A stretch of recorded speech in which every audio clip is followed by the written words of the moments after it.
கடந்து செல்கின்றார், இயேசுவை நிறுத்துங்கள். அவர் உங்கள் குரலை கேட்டிடுவார், உங்கள் குறைகளை நீக்கிடுவார். இயேசு கிறிஸ்துவின் இனிய நாமத்தில் கல்வாரியின் தொனி நேயர்களுக்கு வாழ்த்துக்கள். தொடர்ந்து 3வது வாரமாக உங்களோடு லூக்கா எழுதின சுவிசேஷம் 18ஆம் அதிகாரம் 35ஆம் வசனத்திலிருந்தும், மாற்கு எழுதின சுவிசேஷம் 10ஆம் அதிகாரத்தில் இருந்தும் நான் பேசிக்கொண்டிருக்கிறேன். இடமாற்றம் பெற்ற பாத்தியனுடைய வாழ்க்கையிலிருந்து நாங்கள் கடந்த 2 வாரங்களாக அநேக பாடங்களை, ரகசியங்களை அறிந்து கொண்டோம். பரிசுத்த வேதாகமத்தில் இயேசு செய்த அற்புதங்கள் என்று ஏராளமான அற்புதங்கள் இருக்கிறது. இன்றைக்கு அவர் செய்த ஒரு பெரிய அற்புதத்தை குறித்து தான் உங்களோடு பேசிக்கொண்டிருக்கிறேன். அவர் அன்றைக்கு ஏதோ அற்புதங்கள் செய்துவிட்டு போய்விட்டார் என்று நினைத்து விடாதீர்கள். அவருக்கு இன்றைக்கும் அற்புதம் செய்யும் வல்லமை, அதிகாரம் இருக்கிறது. நேற்றும் இன்றும் என்றும் மாறாதவராக இருக்கிற இயேசு கிறிஸ்து அன்றைக்கு செய்த அந்த அற்புதத்தை விட பெரிய அற்புதங்களை உங்களுடைய வாழ்க்கையிலே செய்ய அவரால் முடியும். நீங்கள் விசுவாசிக்க வேண்டும். நீ விசுவாசித்தால் தேவனுடைய மகிமையை காண்பாய் என்று வேதத்திலே வாசிக்கிறோமே. அருமையானவர்களே, நாங்கள் பார்த்தோம், இந்த பாத்திமேயு குருடனுடைய பெயரை குறித்து பார்த்து, அழகான அர்த்தமுள்ள ஒரு பெயர் இருந்தாலும் பெயருக்கும் அவனுடைய வாழ்க்கைக்கும் சம்பந்தம் இல்லாமல் வீதியிலே அமர்ந்து யாசகம் பெற்று வாழ்ந்து கொண்டிருந்தான் என்று, ஒரு விலாசம் இல்லாதவனாக வாழ்ந்து கொண்டிருந்ததை நாங்கள் பார்க்கிறோம். அப்படி இருக்கும் பொழுது இயேசு அவன் இருக்கிற வழியாக நடந்து வந்தார் என்று நாங்கள் வாசிக்கிறோம். இப்பொழுது நான் அந்த வசனத்தை நான் வாசிக்கிறேன். நசரேயனாகிய இயேசு கிறிஸ்து போகிறார் என்று அவனுக்கு அறிவித்தார்கள். ஏன்? ஜனங்கள் நடக்கிற சத்தத்தை அவன் கேட்டு இது என்ன என்று விசாரித்தான் என்று பார்க்கிறோம். அவனால் வெறுமனே உட்கார்ந்திருக்க முடியாது. தன்னுடைய பேணியிலே விழுகிற அந்த நாணயங்களுடைய சத்தத்தை மட்டும் கேட்டுக்கொண்டு அவனால் இருக்க முடியாமல், அந்த வழியாக ஒரு பெரிய திரளான கூட்டம் மக்கள் நடந்து போவது அவன் கேட்டான். திரளான கூட்டம் என்று நாங்கள் வாசிக்கிறோமே. இயேசு கிறிஸ்து சென்ற இடமெல்லாம் ஆயிரக்கணக்கான மக்கள் அவரை பின்தொடர்ந்தார்கள் என்று பார்க்கிறோம். ஆகவே அன்றைக்கு இயேசு கிறிஸ்து அந்த வழியாக வரும் பொழுது அவர் வந்து பாத்திமேயுவை பக்கத்தில் வந்து தட்டி, பாத்திமேயுவே, நான் தான் நசரேயனாகிய இயேசு கிறிஸ்து, நான் அற்புதம் செய்கிறவர், நான் குணமாக்குகிறவர் என்று அவர் தன்னை அறிமுகப்படுத்தவில்லை. அவர் கடந்து போய்கொண்டிருக்கும் பொழுது இவனுடைய செவியிலே அநேகர் நடக்கிற சத்தத்தை கேட்டார்கள். கேட்டுத்தான் அவன் விசாரித்தான் என்று பார்க்கிறோம்.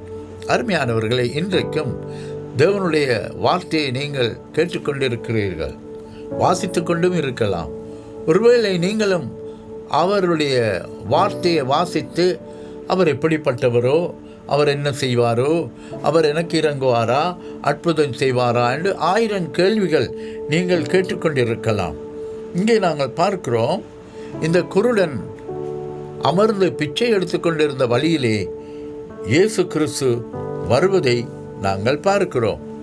வரும்பொழுது அவன் கேட்கிறான், இது என்ன, ஏன் இவ்வளவு காலடி சத்தங்கள் கேட்கிறது என்று கேட்ட பொழுது அவர்கள் சொன்னார்கள், நசரேயனாகிய இயேசு போகிறார் என்று. அவ்வளவுதான் சொன்னார்கள். இயேசுவை குறித்து வேறு எந்த விளக்கமும் கொடுக்கவில்லை என்று நாங்கள் பார்க்கிறோம். ஆனால் அப்பொழுது அவன், இயேசுவே, தாவீதின் குமாரனே, எனக்கு இறங்கும் என்று கேட்டான். அவர்கள் அறிமுகப்படுத்தினது நசரேயன் என்று. ஆனால் இவனோ இயேசுவே, தாவீதின் குமாரனே என்று அழைத்து இயேசுவின் தன் பக்கமாக கவர்ந்து கொண்டான் என்று பார்க்கிறோம். அப்படி என்றால் இவன் குருடனாயிருந்தாலும் இவன் இயேசுவை குறித்து கேள்விப்பட்டிருக்கிறான்.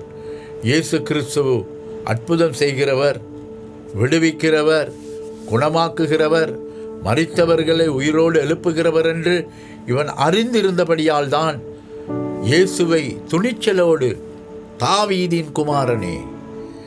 பாருங்கள், இன்றைக்கு அநேக வேதத்தை வாசித்து நம்புகிறவர்களுக்கும் இந்த தாவீதோடு இயேசு கிறிஸ்துவை இணைக்க தெரியாது. நீங்கள் மத்தேயு எழுதின சுவிசேஷம் 1 அதிகாரத்தை வாசித்தீர்கள் என்றால் அங்கே இயேசுனுடைய வம்ச வரலாறு தாவீதினுடைய சந்ததியோடு இணைக்கப்படுகிறதை பார்க்கிறோம். இவன் குருடனாயிருந்தாலும் இவன் எப்படியோ இயேசுவை குறித்து நிறைய தகவல்கள் பெற்று வைத்திருக்கிறான். அந்த தகவல்களை அவன் பயன்படுத்தி இயேசுவை தன் பக்கமாக கவர்ந்து கொண்டான் என்று பார்க்கிறோம். நீங்களும் வேதத்தை வாசிக்கிறீர்களா? ஒரு நாளும் உங்களுக்காக கல்வாரி குடும்பம் என்ற அந்த வைபர் தொடர்பு மூலமாக ஒரு நாளும் வாசிக்க வேண்டிய வேத பகுதியை நான் கொடுத்து கொண்டே இருக்கிறேன். எத்தனை பேர் ஒழுங்காக வாசிக்கிறீர்களோ தெரியாது. இந்த நாட்களில் எங்களுடைய உபவாச ஜெபம், எத்தனை பேர் உபவாச ஜெபத்துக்கு வர்றீங்கள்? இந்த உபவாச ஜெபத்திலே பார்த்திபன் அழகாக அப்போஸ்தலர் புத்தகத்தை பிரித்து எங்களுக்கு கொடுத்திருக்கிறார்.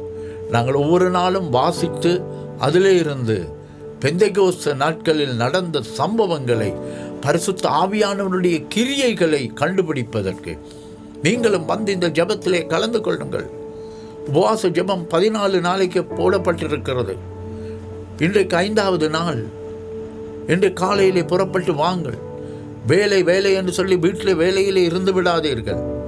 வேலை உங்களுக்கு தேவை இருந்த பொழுது, வீடு தேவை என்ற பொழுது, தொழில் தேவை என்ற பொழுது, வியாதி இருந்த பொழுது, மகன் கல்யாணம் கட்ட வேண்டும், வெளிநாட்டில் இருக்கிற மகனுக்கு வீசா வேண்டும் என்ற பொழுது 14 நாள் 40 நாள் என்று உபவாசம் இருந்து ஜபிக்கவில்லையா? இப்பொழுது எல்லாம் கிடைத்து விட்டபடியால் இப்பொழுது உபவாச ஜபத்தை குறித்து கவலையினமாயிருக்கிறீர்களே. அருமையானவர்களே, இந்த பாத்திமேயு குருடனை பாருங்கள். குருடனாயிருந்தாலும் எப்படி இயேசுவை தன் பக்கமாக இழுத்து கொள்வதென்று அவனுக்கு தெரியும்.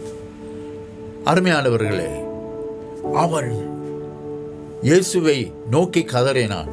அப்பொழுது சிலர் என்ன சொன்னார்களாம்? அவனை அதட்டினார்கள் என்று நாங்கள் பார்க்கிறோம்.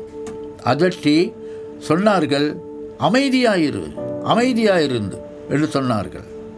அவனோ, தாவீதின் குமாரனே எனக்கு இறங்கும் என்று இன்னும் மிகவும் அதிகமாக சத்தம் போட்டான். ஏனென்றால் இந்த நிமிஷத்தில் இவரை நான் என் பக்கம் எடுத்துக்கொள்ளாவிட்டால் அவர் நித்தியமாக என்னை விட்டு போய்விடுவார் என்று. எத்தனை முறை ஆண்டவர் இயேசு கிறிஸ்து உங்களை கடந்து போயிருக்கிறார். நீங்கள் கவனிக்காமல் இருந்திருக்கிறீர்கள். அருமையானவர்களே, இது ஒருவேளை கடைசி சந்தர்ப்பமாக இருக்கலாம். அவர் உங்களுக்காகவே வந்தார், உங்கள் பாவத்துக்காகவே மரித்தார், உங்களுக்காகவே உயிர்த்தெழுந்தார். அவர் மறுபடியும் வரப்போகிறார். இந்த இயேசுவை விட்டு விடாதீர்கள். உங்களுடைய பிரச்சனைக்கு பதில் அங்கேதான் இருக்கிறது. உங்களுடைய வாழ்க்கையில் ஒரு பெரிய மாற்றத்தை கொண்டு வரக்கூடியவர் இயேசு கிறிஸ்து ஒருவர் மட்டும்தான். ஆகவே அவரை கூப்பிடுங்கள். அவர் உங்களுடைய சத்தத்துக்கு அவர் செவி கொடுப்பார். ஆகவே இந்த பாத்திமேயு இன்னும் அதிகமாய் கூப்பிட்டான். அப்பொழுது இயேசு கிறிஸ்து அங்கே நின்றார் என்று வாசிக்கிறோம். உங்களாலும் இயேசுவை நிறுத்தி உங்கள் பக்கமாக இழுத்துக்கொள்ள முடியும், தெரியுமா? ஆகவே இப்பொழுதே நாங்கள் ஜெபிக்கும் பொழுது, இயேசுவே எனக்கு இறங்கும், பாத்திமேயுக்கு செய்த அற்புதத்தை எனக்கும் செய்யும் என்று கேளுங்கள். ஜெபிப்போம். அன்பும் இரக்கமும் உள்ள பிதாவே, இன்றைய நாளிலும் வார்த்தைகளை கேட்டு உம்முடைய ஜனங்களுக்காக நான் ஜெபிக்கிறேன். ஆண்டவரே, பாத்திமேயுடைய வாழ்க்கையிலே அற்புதம் செய்த நீர் இப்பொழுது ஜெபிக்கிற ஒவ்வொருவருடைய வாழ்க்கையிலும் அற்புதம் செய்வீராக. ஒவ்வொருவருடைய வீட்டுக்குள்ளேயும் ஒவ்வொருவருடைய வாழ்க்கைக்குள்ளேயும் நீர் சென்று அற்புதம் செய்வீராக. வாழ்க்கையை மாற்றும். பாத்திமேயுடைய வாழ்க்கையை மாற்றினது போல மாற்றும் ஒரு புதிய காரியத்தை செய்தரலாம். ஒவ்வொருவருக்காக நான் ஜெபிக்கிறேன். எங்கள் மீட்பெரும் இரட்சகருமாகிய இயேசுவின் நாமத்தில் ஜெபம் கேளும் நல்ல பிதாவே, ஆமேன். கர்த்தரை நம்புங்கள், அவர் அற்புதம் செய்வார்.